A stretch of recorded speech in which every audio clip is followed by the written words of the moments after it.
We're here with Julian Morse. He's running for City Council. Julian, why don't we just start off with you talking about who you are and why you're running? So my name's Julian Morse. I've lived in this city my whole life. Moved here when I was 6 years old. In that time, obviously, I've developed a deep interest in the city and concerns about how the city's developed, and so that's eventually led to me deciding to run for council. I have a long-term interest in this city. I plan to be here for the rest of my life, and so it's very important to me that the city is developed in a way that fosters a positive future. Okay. What would you identify as some of the key issues for this election campaign? The things that I'm focusing on are cost of living, addressing homelessness in the downtown core, addressing homelessness in general in Yellowknife, and how that's been affecting the downtown core.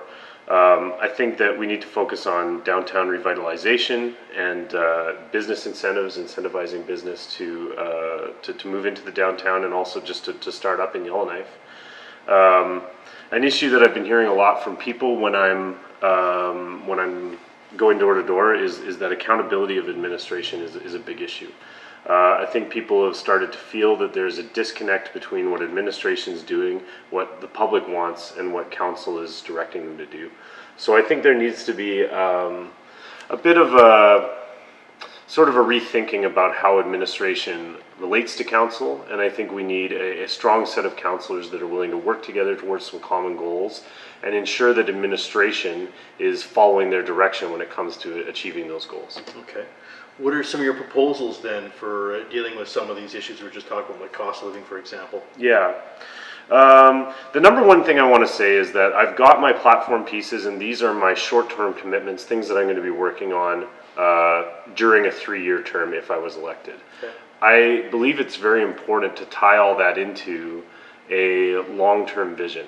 And so thinking about what kind of city we want to build for the future and ensuring that when we're making decisions that are going to lead to recruitment and retention of residents and just ensuring that the city has a prosperous future. And I don't think that's just an issue that GNWT needs to be worrying about. I think that's a city issue as well.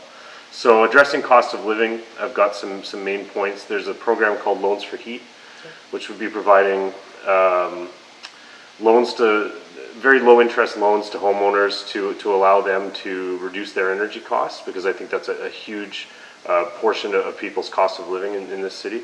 Reducing costs at the city through doing similar initiatives. I know the city saved a lot of money installing pellet boilers, and I've talked to city administration about this, and there's a lot of potential for future savings, so I think that we should be pursuing that, and strategic development of the land.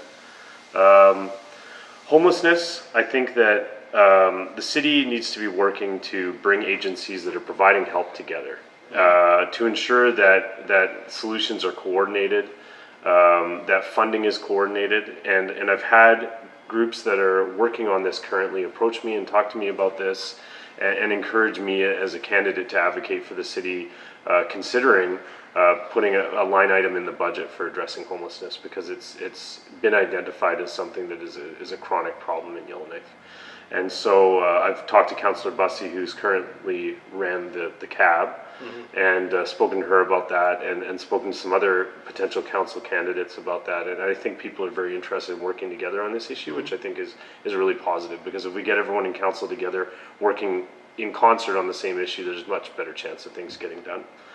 For downtown revitalization, I think the city needs to be investing in downtown. I think the city could develop a tax system that would penalize for not developing lots. This is different than the land-based tax that some people have proposed. And I've yet again talked to administration about how we could implement this, and I think there's some very practical things that we could do that would be easy to implement. We also need to streamline the approvals process and implement timelines for development and business permits. That's something that I've heard from businesses and developers alike, that when they go to the city for applications, it's a very convoluted process. So I think that if we considered having a business liaison and a development liaison at the city, I think it would really improve services at the front of the house.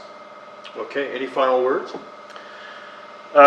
Yeah, all I can say is that about myself is that, you know, I have a long-term interest in this city, and I want to see it developed into a prosperous place that lasts for a long time. And you know, if I was elected, I'd be working towards that long-term vision, not just short-term gains. Okay, well, thanks for talking to us, Julian, and good luck in the election campaign. Thanks, Mike.